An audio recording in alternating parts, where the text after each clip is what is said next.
What? You already have the divorce papers ready? I asked, incredulous. Yep. Scared you, didn't I?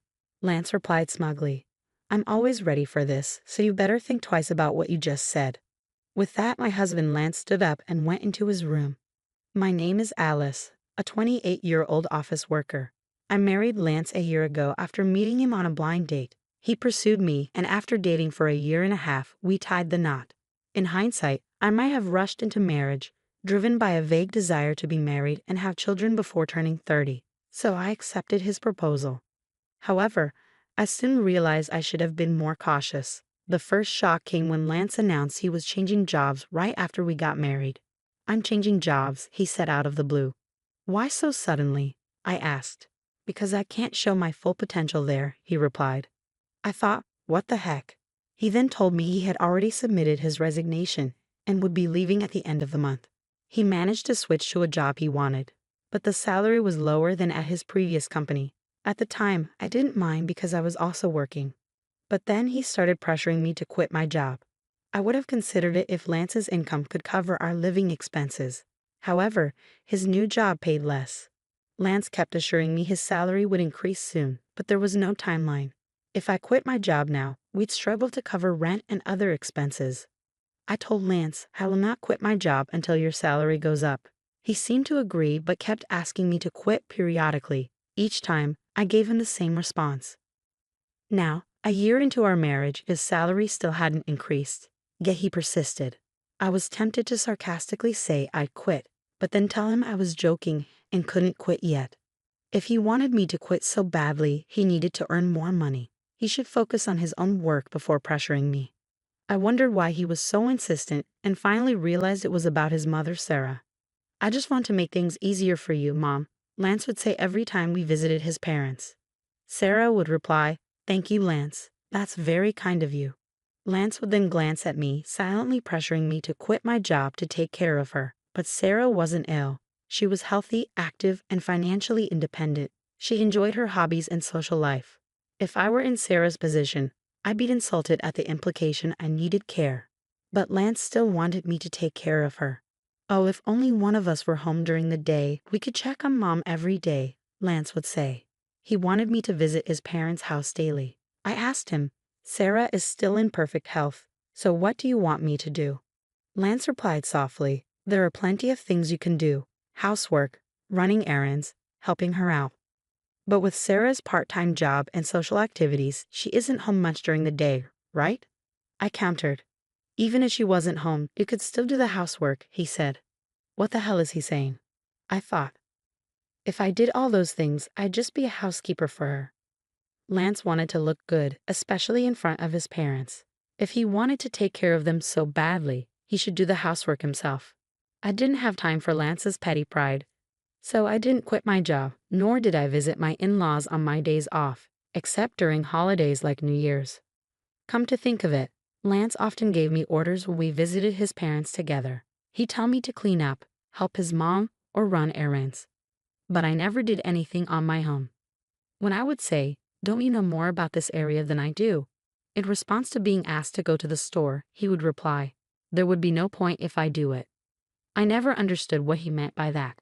It seemed like he just wanted to make his wife obey him and feel good about how he was taking care of his parents. Gradually, that's how I started to see Lance. Was it because he wanted to look good rather than actually caring about me? One day, I boldly asked him, Why don't you try to help or quit your job to take care of your own mother? He looked extremely uncomfortable and disgusted. That's not something I'm supposed to do, he said. I'm giving you these instructions so that my mom will think you're a considerate, useful wife. I hope you realize how kind I am to you.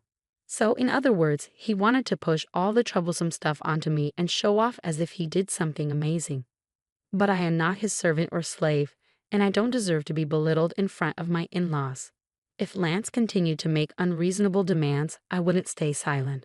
But he never changed his stance. He kept asking, When are you going to quit your job? And ordered me to do all kinds of things whenever we visited my in-laws. I reached the end of my patience and decided to talk it over with my husband. What do you mean talk? He asked.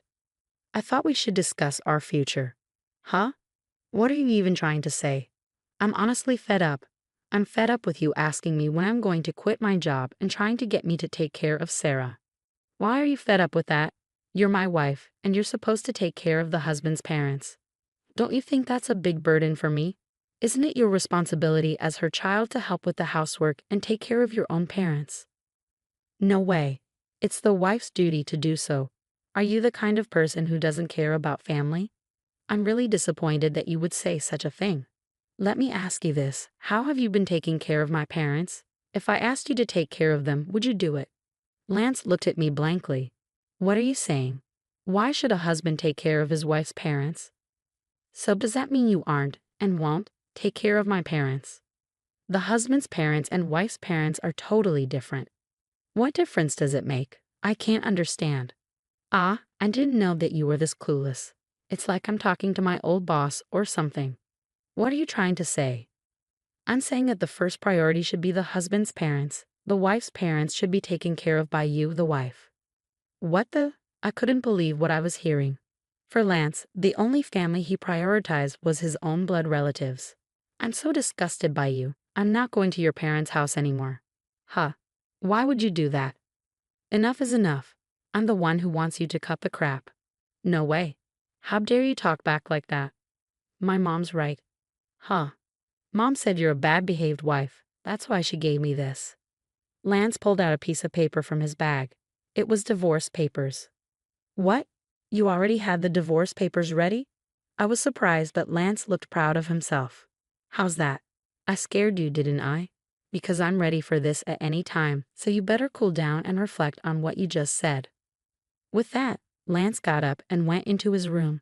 No way. Why is Lance so selfish? His triumphant look made it clear he was using the divorce papers to threaten me into obedience. The fact that Sarah had prepared the papers confirmed my suspicion. Lance is a mama's boy, doing whatever Sarah says and trying to boss me around. I won't let him get away with this. Our marriage was already over. His lack of common sense made me even more irritated. Lance had already filled out the divorce papers and handed them to me. The witness column was signed by Sarah and his friends, so I could sign and file the divorce papers anytime I wanted. The next day, after Lance left for work, I filled out the divorce papers and submitted them to the city office. I'd also filed a notice of non-acceptance of the marriage certificate.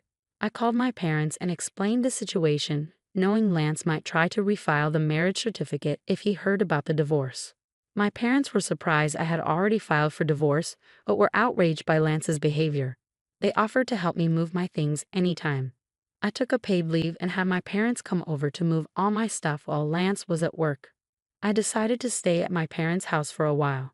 For the first time in a long time, I felt comfortable. Lance never did any housework. I was the one cooking, cleaning, and doing laundry, and he wanted me to take care of his parents too. It was impossible. That night, Lance called. Hello? Hey, where are you right now? I'm at my parents' house. Huh? Why the hell would you go back to your parents' house without my permission? And there's none of your stuff here. Don't tell me that you're staying the night over there. I almost laughed out loud. He really thought I was just staying over when I had taken most of my belongings with me. I moved out of the house. I'm not going back. Huh? What the hell are you talking about? Come back here and make me some food. Please prepare it on your own, I said, and hung up. I couldn't even talk to him about filing for divorce if he was going to be like this. So I decided to wait for him to come here and blocked his number. A week later, Lance finally got impatient and came to my parents' house with his parents. All three of them had grim looks. I led them into the living room, facing each other 3 versus 3. How could you be like this? I can't believe you would be gone for such a long time without my permission. Well, that's because you tried to use me as if I was your housekeeper, right? All I asked you to do was to take care of my family. My in-laws looked grim as ever. Sarah was glaring at me. Don't you dare say things like that. You always twist the truth to suit your narrative. You just force me to take care of things you don't want to do, don't you? I've told you many times that's not what I mean. What kind of wife are you when Lance is doing so much for you? Seeing Sarah speak ill of me, my father was trembling. I knew he would lose his temper if I didn't intervene. Before he could lose his temper, I repeated what Lance had said to me. Lance told me to stop working and help Sarah, saying it was my duty as his wife. But when it comes to my family, he pushed me to take care of them on my own. In the end, Lance just wants me to obey him, take care of his parents, and take credit for it. He's been saying things like how his parents are more important or that they are a priority over mine. Has Lance ever said such things in front of you? I asked Sarah. Sarah was still glaring at me, but my father-in-law, Robert, looked at Lance with a clueless expression. Apparently, Robert had not heard this story. Time to spill the tea. What I couldn't believe was that Lance brought up the divorce papers and told me it was Sarah's idea. What? Did you suggest that to Lance? Robert questioned Sarah. Well, that's because Alice has an attitude, you know. Lance, did you also say that Alice's parents aren't a priority? Oh, well, that's because it's only normal for your own parents to be more important. Don't be ridiculous. I supported you because I thought you were being mistreated, but from what I see, you're the one at fault. Don't be a coward and try to use your parents' authority to get what you want. Lance shrank down completely. Robert had said everything I wanted to say, and he apologized to us.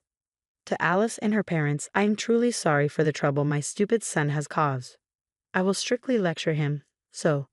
Robert, you're not at fault at all, so please look up. And thank you for your kind words. But I still have one more thing to say. Lance asked, What do you mean? The divorce papers you gave me, I already filed them. We're not married anymore. What? No. Lance and Sarah both turned pale. Why did you do that without my permission? Lance demanded. You told me you could file them anytime you wanted, and you already filled out your part and had Sarah sign as a witness. Of that was, did you abolish? For what? No. Lance glanced at Robert, who was fuming.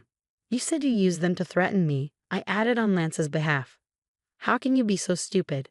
Robert struck Lance on the cheek. Sarah was shaken. I sincerely apologize that you had to see that. You were right to divorce this idiot. I'm truly sorry for how Lance destroyed your marriage. Saying that, Robert grabbed Lance by the neck and said, You both better apologize too, and made Lance and Sarah apologize as well. Then he left the house with them. I have to thank Robert later. He definitely saved my parents from losing their temper. Robert made sure that all of Lance's property went to me in exchange for no alimony. Since Lance couldn't go against Robert, I was entitled to all our savings and assets from our marriage. I had a higher income than him and ran the household, so it was fair. But I can only thank Robert for making sure the entire amount, which would have been split unfairly, went to me. I heard that Robert was so disgusted with Sarah that he divorced her. Recently, I met a colleague from Lance's old workplace. He told me Lance wasn't good at his job and was scolded by his boss constantly. Lance had resigned to spite his boss and changed jobs. I had never heard this story before, and I was fed up with Lance.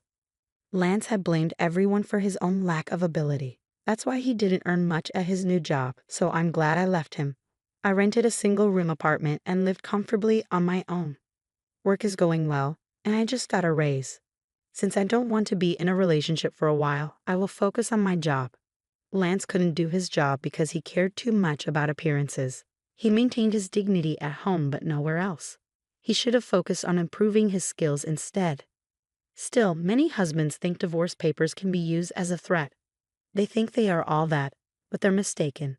I hope these people get divorced and move on to a life of loneliness. I'm glad Alice broke off their relationship. I hope she meets someone wonderful in the future.